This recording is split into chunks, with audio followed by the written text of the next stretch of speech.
네, 기도하는 삶 오늘 15번째 나갑니다. 오늘은 이제 방언에 대해서 좀 얘기 좀 할 건데요.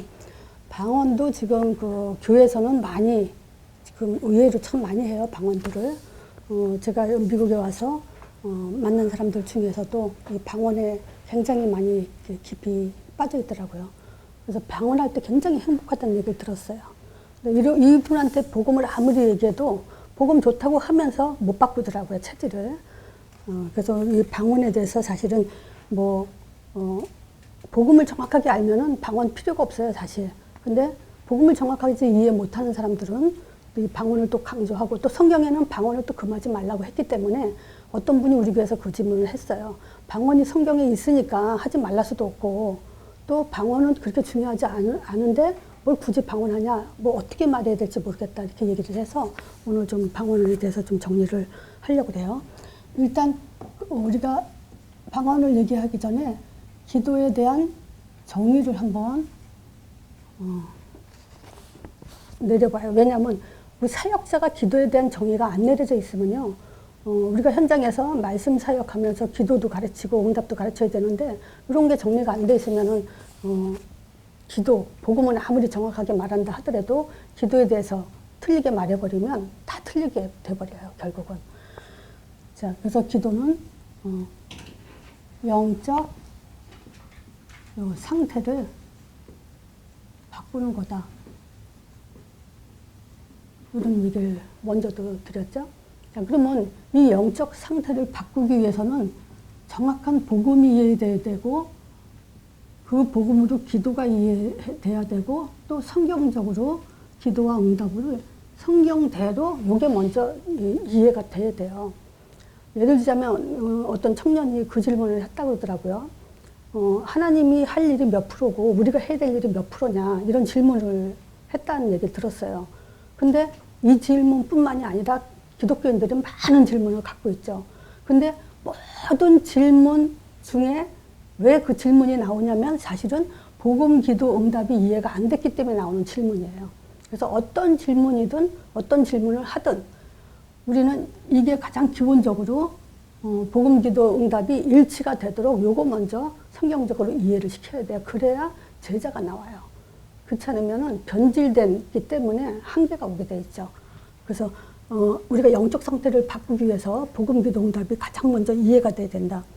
그래서 또 기도란 뭡니까?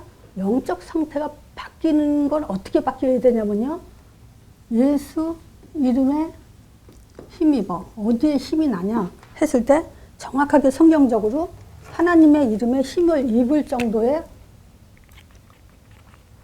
그 상태가 되게 만들어야 돼요. 그래서 한동안 제가 기도 말할 때 예수 이름 이렇게 얘기했거든요. 성령이 언제 역사해? 그러면 기도할 때요, 이렇게 대답해요. 근데 아니, 예수 이름으로, 이렇게 얘기해요. 사실 예수 이름에 힘 입는 것이 진짜 기도예요. 자, 그러면 이런 사람들은 어떤 상태가 돼도 어떤 핍박과 환란이 와도 이길 힘을 갖게 돼 있죠. 왜냐, 초대교회 때는 금종령 가면 안 되거든요. 또 저기 모이면 죽이거든요. 그래도 그 사람들은 이길 수 있었던 것이 바로 예수 이름으로 힘을 입었기 때문에 이길 수 있었죠. 또 기도에 대해서 우리가 많이 혼란스러운 것이 성령에 대한 거죠. 그래서 방언도 지금 그 사람들이 왜 방언에 집중하냐, 그 방언이 성령이 역사한다라고 착각하기 때문에 거기에 취해 있는 거예요. 그게 이제 잘못된 가르침이죠.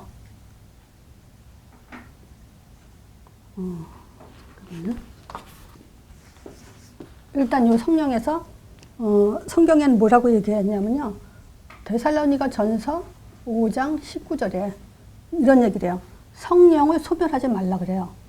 성령을 소멸하지 말고, 또 에베소서 4장 30절 같은 경우는요, 성령을 근심하게 하지 말래요. 그러면 지금 기도 속에서 우리가 성령이 역사한다라고 믿죠. 그러니까 기도는 어떤 면에서는 성령이 역사하는 기도가 있고 성령이 역사하지 않는 기도가 있다는 얘기죠. 그럼 내 기도가 정말 성령이 역사하는 기도냐? 요건 지금 신자들한테 한 얘기거든요. 기도하는데 성령을 소멸시키는 기도가 있어요. 그리고 성령을 근심하게 해요. 하나님이 보기에 탄식하는 기도를 하고 있어요.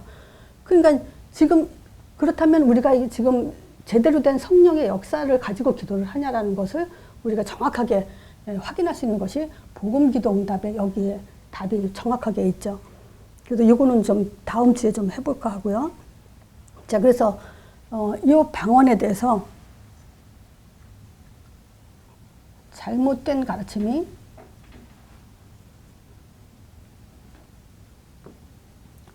제가 실제 직접 들었던 얘기예요. 내가 알고 있는 분이 그 신학을 하다가 그만둔 분이거든요. 이분이. 근데 이분이 그 교회에 대한 갈등을 많이 하다가 자기 그 선배, 신학교 선배 목사님한테 가서 교회에 찾아가가지고 상담을 하니까 이분이 제일 먼저 한 말이 너 성령 받았어? 맞아. 방언해? 안 해?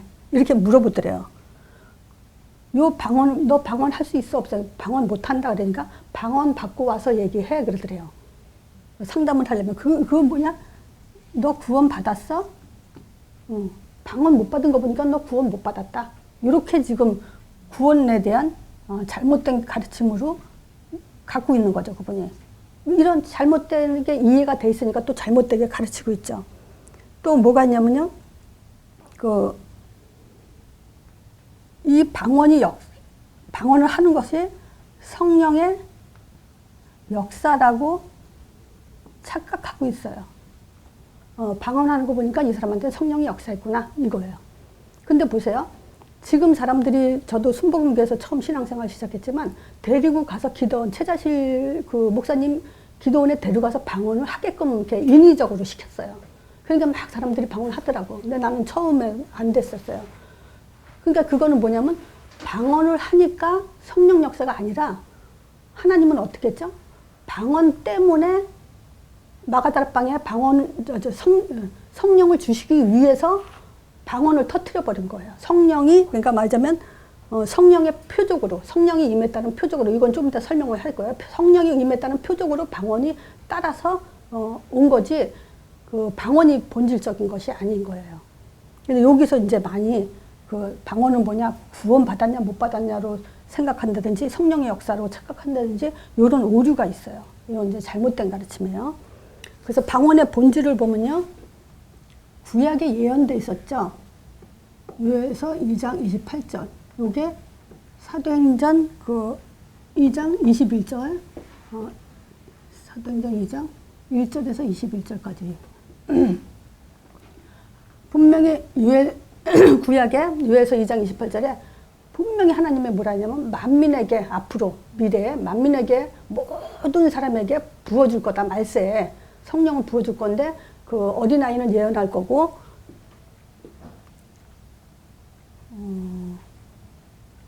예언할 거고 젊은이는 환상을 보고 늙은이는 꿈을 꿀 거다라고 이렇게 예언을 했어요. 그 성령이 사도행전 2장 보면은 14절 15절에 보면 요 말이 성취됐다라고 설명을 해요. 요에서 2장 28절에 요에서 선지자를 통해서 이렇게 예언했는데 바로 그 성령이 약속한 성령이 지금 이렇게 임했다라고 그 말을 그대로 인용을 해서 사도행전 2장에 이제 이 얘기를 하고 있죠. 2장 17절에. 자, 그러면 이 방언의 본질은 뭐냐면요. 구원의 완성을 위해서 지금 성령을 보내주신 거예요. 성령을 보내주실 때 처음에 바람같이, 바람은 아니지만 불도 아니지만 불같이 막 이렇게 불의 혀가 갈라지는 것처럼 막 그런 역사가 일어나면서 또 그때 마침 또 방언까지 나왔어요. 자, 이거는 뭐냐면요. 하나님은 구원을 약속하셨죠.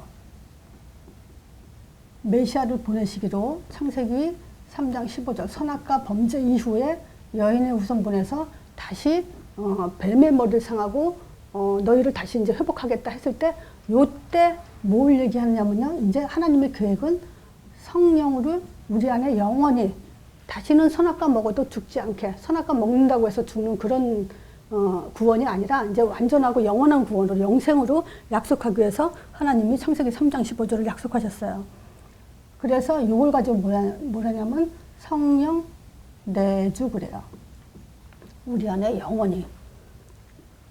자, 이때 요것 때문에 요에서는요, 창세기 그 3장 15절 요걸 성령을 여인의 후손 보내주겠다 하는 그걸 가지고 또 뭐까지 풀어내냐면 요에서 선지자가 성령을 말세에 만민에게 부어주겠다. 성령이 너희들 안에 육체에 부어진다. 육체 안에 들어와서 영원히 너희 안에 함께 거하겠다. 요걸 구약에서부터 계속 예언을 했단 얘기죠.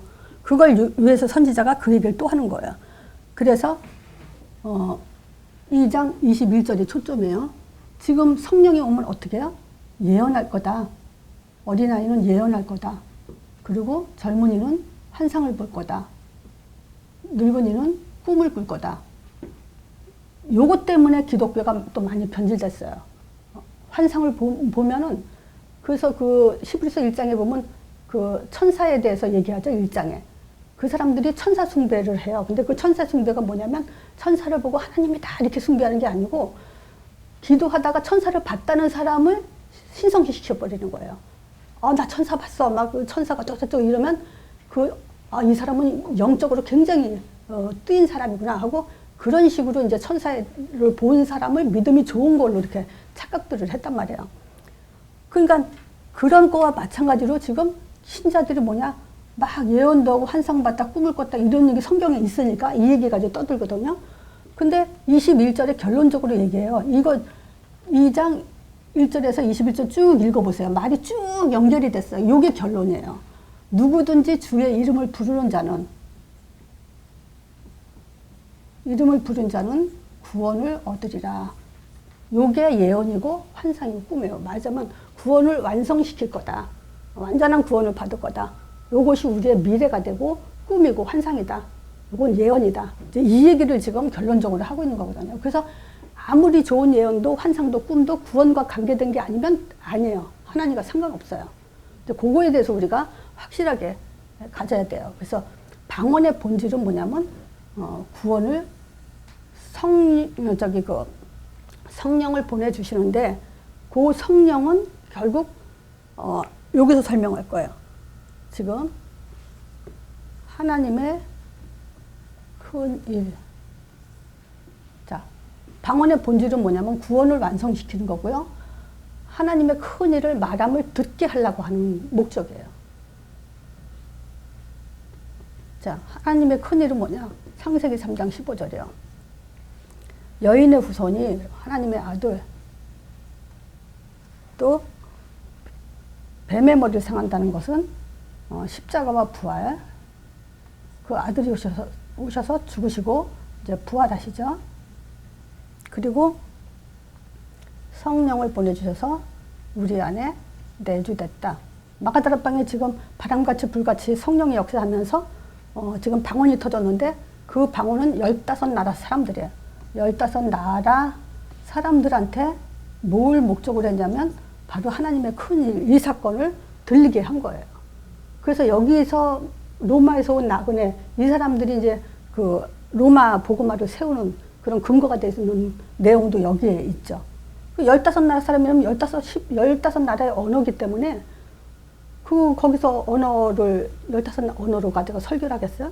하나님이 방언을 통해서 하나님의 큰 일을 말함을 듣도다라는 그 목적으로 지금 한 얘기란 말이야. 그래서 지금 방언이 필요해요? 안 필요해요? 안 필요해요. 이거는 우리가 지금 이 본질을 가지고 있기 때문에 굳이 방언이 필요하진 않아요. 근데 이럴 수는 있어요. 내가 이 복음을 알고 있는데 소련 사람을 만났다. 난 소련 말을 할 줄 몰라. 근데 소련에 하나님이 계획이 있다. 그러면 하나님이 방언을 터뜨려 주는 거예요.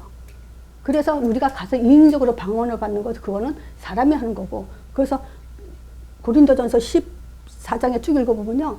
그 방언은 자기 덕을 세우게 자기 자랑으로 하는 거다. 이렇게 얘기를 해요. 하나님의 교회에 아무 유익이 없다라고 얘기까지 하죠.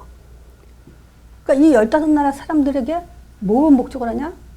이 복음을 전하기 위해서 하나님이 터뜨려 주는 거예요. 그럼 뭐 소련 사람 있을 때 복음 계획 있다. 하나님 나한테 그냥 방언 터뜨려 줘서 말을 하게 하고 그리고 금방 일시적으로 없어지는 거예요. 자, 그래서 여기서요. 방언의 본질은 뭐냐면 지금 구원을 완성시키는 성령이 왔다는 것에 대해서 표시로다가 준 거고, 두 번째는 뭐냐? 그 방언의 목적은 하나님의 큰 일을 말함을 듣게 하기 위해서다. 그럼 뭐죠? 구원을 위해서다. 여기에 빠진 것은 아무 중들도 방언하니까요. 다른 모든 종교가 다 방언해요. 자, 그럼 하나님의 표적.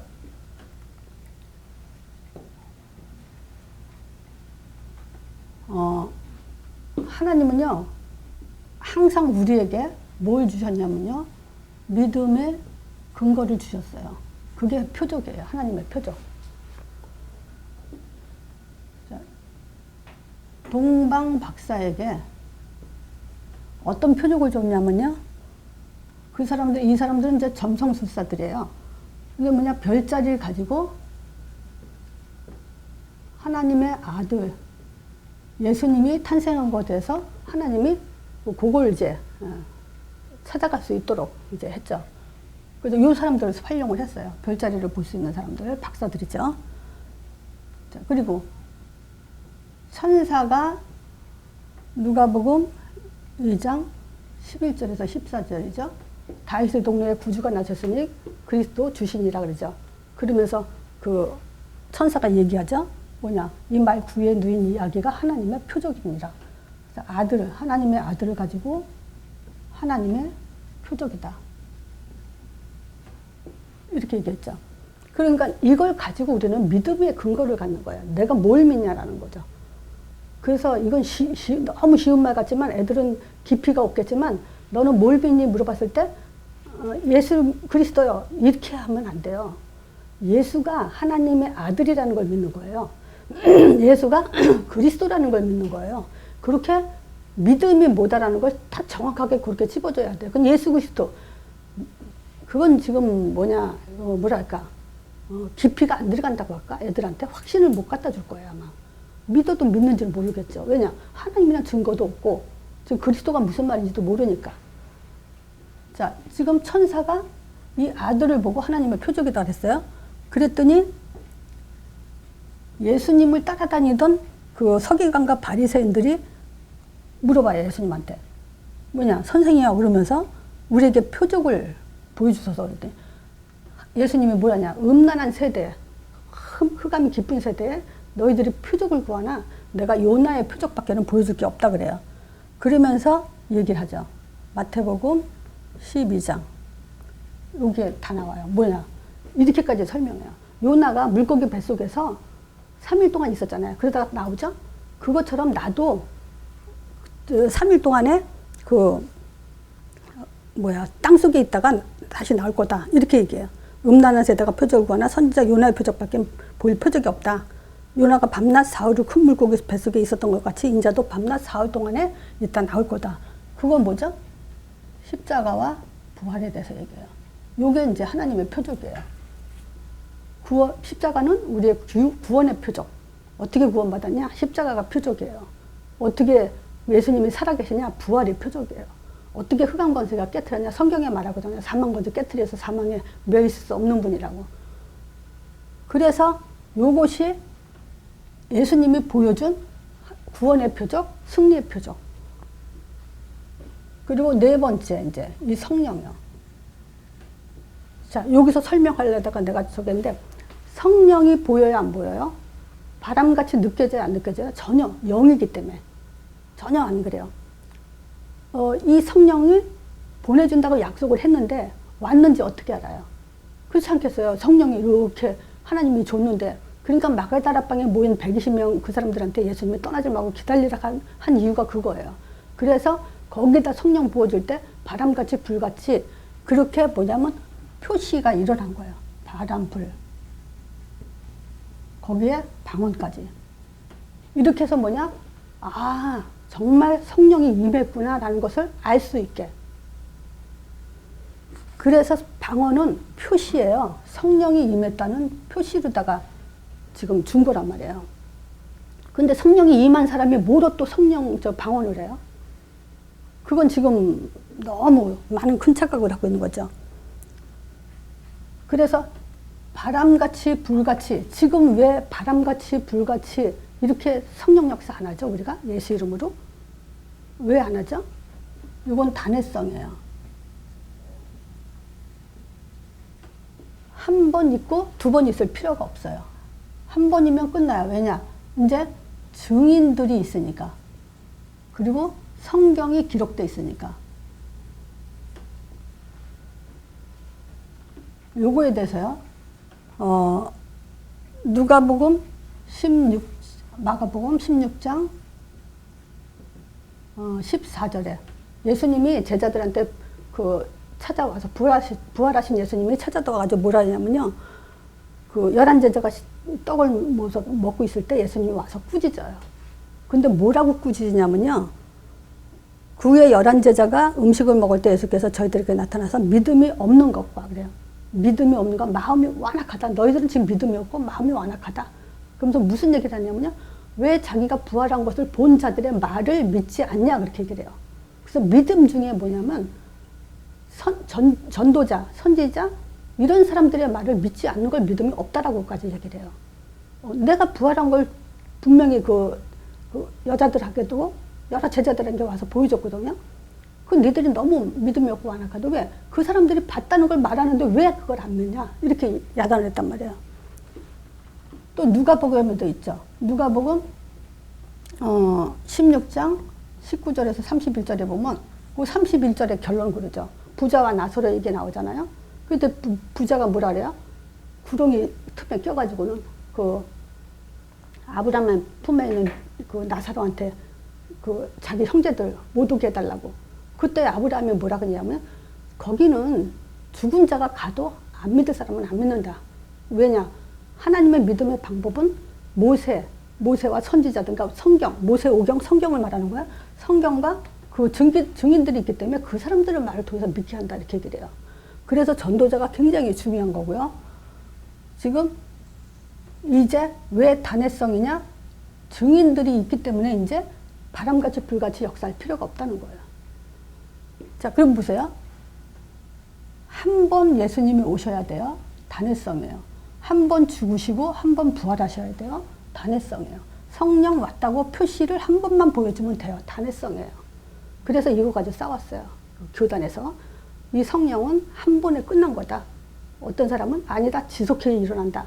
근데 성경에서 정확한 거는 뭐냐? 단회성이지만 지속성이에요. 두 가지가 다 들어가요. 그래서 두 번째, 지속되고 있다는 것이 어디에 나오냐면요. 사도행전 19장. 바울이 이제 에베소 지역에 전도하러 갔을 때 제자들을 만나죠. 제자들 만났을 때, 너희들이 믿을 때 성령 받았냐라고 물어봐요. 그때 깜짝 놀라죠, 이 사람들이. 우리 성령이 있음도 본 적도 없고, 있음도 알지 못한다 그래요.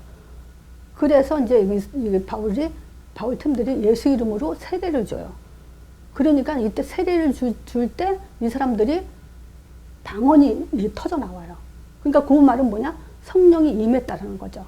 이제 이때 당시에도 아직 성경이 기록이 안 됐기 때문에 전도자들이 가는 곳마다 그 사람들한테 방언이 터져서 성령이 임했구나라는 표시로 다 그거를 인식했단 말이에요. 그래서 지속 또는 연속성. 이렇게 되죠. 자, 이게 성경이 이제 완성되고 나서부터는 굳이 성령이 바람같이 불같이 이렇게 있을 필요는 없어요. 자, 그렇다면 뭐죠? 지금 방언해야 되냐 말아야 되냐. 다시 결론적으로 말하면 그거예요. 방언은 일시적으로 하나님의 복음 전파하기 위해서 주시는 거지 사람이 이인지적으로 하는 게 아니다 라고만 얘기하면 돼요. 그리고 그때 당시에 성경에는 있지 않냐 했을 때는 구원 사역의 완성 때문에 표시로다가 준 거다. 요게 이제 핵심이에요. 그 두 가지만 있지 않으면 돼요. 지금 이건 내가 설명하기 위해서 여러 얘기하는 거지만 우리는 핵심을 가지고만 있으면 얼마든지 말할 수 있죠. 근데 새 방언에 대해서 더 정확하게 좀 말해주면요. 성경에는 새 방언, 새 교훈이라는 얘기가 있어요. 교훈. 또 이것도 중요하죠. 맞으면 새 것. 이것은 뭔 얘기냐면요. 새 것. 이럴 때 땅의 것이 아니란 얘기야, 이거는. 그죠? 이 세상에서는 창조가 없어요. 그쵸? 하나님만 창조죠. 왜냐하면 하나님이 창조한 것 중에서 우리는 다시 발견한 건 창조가 아니에요. 그래서 창조는 무에서 유를 하는 것이 창조죠. 그래서 새 것이라는 것은 지금 이 땅에 있는 것을 새 것이라고 할 수가 없어요. 그래서 새 것 그러면 하늘의 것을 말하는 거예요. 자, 그래서 마가복음 1장 27절에 보면 예수님이 이제 그 회당에 들어가보니까 귀신 들린 자가 있는 거예요. 그랬더니 예수님이 예수 이름으로 귀신을 쫓아내죠. 예수님이 귀신을 쫓아내요. 그럴 때 이제 뭐냐, 다 놀라서 깜짝 놀라서 서로 말하면서 이게 어떻게 된 거냐. 그러면서 뭐라냐? 이거는 권세가 있는 정말 새 교훈이다. 이런 얘기를 해요. 여기서 새 교훈이다. 본 적도 없고. 그러니까 이 새 것은 뭐냐면 흑암이 꺾이는 것, 이것을 말하는 거야. 그래서 이 땅에서 사단을 꺾을 수 있는 것은 아무것도 없죠. 또 마가복음 16장 17절에도 믿는 자들에게 이런 표적을 따르리니 저희가 곧 내 이름으로 귀신을 쫓아내며 이렇게 얘기해요. 그러면서 방언을 말하며 새 방언을 말하며 그래요. 여기서는 새 방언이라는 얘기를 해요. 자, 세 번째 마태복음 12장 28, 29절에 내가 하나님의 성령에 힘입어 귀신을 쫓아내는 것이면 성령에 힘입어서 귀신을 쫓아내는 것이면 이렇게 얘기를 해요. 그러면 이미 하나님 나라가 너에게 임하였습니다. 그러면서 뭐라 그래요? 먼저 그 세간을 결박하지 않고서는 어떻게 그것을 늑탈할 수 있겠냐. 그죠? 결박한 후에나 우리가 그 집을 늑탈하리라. 이렇게 얘기를 하죠. 그럼 우리가 결론적으로, 말하면, 이 방언의 실체. 지금 여러분들이 방언을 하고 있어요? 안 하고 있어요? 여러분들은? 방언 안 하죠? 근데 방언의 실체는요, 사도행전 3장 1절에서 10절이에요. 뭐가 방언이냐면요, 예수 이름이 방언이에요. 다른 게 방언이 아니에요. 그래서 너희가 내 이름으로 새 방언을 말하며 너희가 내 이름으로 귀신을 쫓아내며 그래서 예수 이름이 새로운 있다니. 그래서 사도행전 3장 1절에서 10절 이전에는 예수 이름이 선포된 적이 한 번도 없어요. 이때부터 이제 예수 이름이 선포됨으로 인해서 모든 종교가 드러나고 모든 흑암이 드러나게 되는 거예요. 그래서 안진뱅이한테는 사단결박, 천사동원 안 했는데도 예수 이름으로 흑암이 쫓아내고 천사가 일어나서 안진뱅이 일으키는 사건이 일어났죠. 그래서 방언의 실체는 뭐냐? 우리가 진짜 방언을 하고 있는 것이 하늘의 이름, 예수 이름이에요. 자, 그래서 이 예수 이름은 우리에게 왕권이에요. 흑암 꺾이는, 그리고 선지자권, 또 제사장권. 말하자면 그리스도요. 방언의 실체는 예수 이름으로 일어나는 그리스도의 사역을 말하는 거지, 방언 아무리 얘기해도 그리스도의 사역이 안 일어나요. 그러면 뭐죠? 창세기 3장 문제, 흑암, 죄, 하나님 떠나서 만나는 거, 이것이 해결되질 않아요. 자, 그래서 그 고린도전서 14장 4절에 제가 뭐라고 썼냐면요, 방언을 말하는 자가 자기 덕을 세우고 예언하는 자는 교회의 덕을 세운다. 그러니까 자기 자랑 때문에 방언하는 거고 교회는 아무 유익이 없다, 이 얘기죠. 그리고 19절에는 뭐라 했냐, 그러나 교회에서 내가 남을 가르치기 위해서 깨달은 마음 5마디, 그 5마디가 1만 방언보다 훨씬 낫다. 그리고 마음에 숨은 것이 드러나가 된단 말이야. 아무리 방언을 해도 마음에 숨은 것이 드러나요. 근데 뭐라 했냐, 하나님이 참으로 너희 가운데 계시다, 그렇게 말해라. 이 방언에 대해서 얘기하면서 결론을 그렇게 얘기해요. 네 안에 1만 마디 방언하는 것보다 네 안에 하나님이 함께한다, 이거 한마디가 더 낫다, 이 얘기를 하는 거예요. 그래서 고린도전서 14장 19절에도 깨달은 마음 5마디 말하는 것이 1만 마디 방언보다 낫는데, 이 방언이라는 것은 뭐냐면 허공에 다는 거다. 또 마음의 열매를 맺지 못한다. 그리고 표정만 따르게 되는 거다. 그리고 결론적으로 그래요. 그렇다고 해서 방언은 금하지 마라. 왜냐? 있어요, 방언. 왜냐? 복음 전파 때문에 우리가 하나님이 필요하면 주시는 거기 때문에. 자, 그래서 방언 그러면 지금 성경에는 있어요. 근데 우리는 굳이 방언을 말하지 않거든. 방언의 모든 목적은 성령 내주 구원의 완성 때문에 주는 거라는 거예요. 그죠? 방언 그때 당시에 그 뭐죠? 그 성령이 임했다는 표시로 준 거기 때문에. 자, 그리고 뭐죠? 하나님의 큰 일을 말함을 듣게 하기 위해서 방언이 터진 거기 때문에 이 복음을 말하는 게 목적이에요. 그래서 성경에 이미 다 기록이 돼 있고 지금 전도자들이 있어요. 그래서 하나님은 이 복음을 말하는 자들을 통해서 또 때에 따라 은사를 주시되 방언을 주실 수도 있다는 거죠. 설명이 충분히 됐나 모르겠는데 잘 이해가 안 됐으면 반복해서 들으시면 핵심이 잡힐 거예요. 그래서 방언 그러면 이 두 가지는 꼭 놓치지 마세요. 방언을 왜 줬냐? 구원을 완성하신 성령이 왔다는 표시다. 그리고 하나님의 큰일을 말함을 듣게 하기 위해서다. 이제 이렇게 두 개만 잡아도 방언에 대해서 뭐 얼마든지 말해줄 수 있어요. 자, 마치겠습니다. 주님 감사합니다.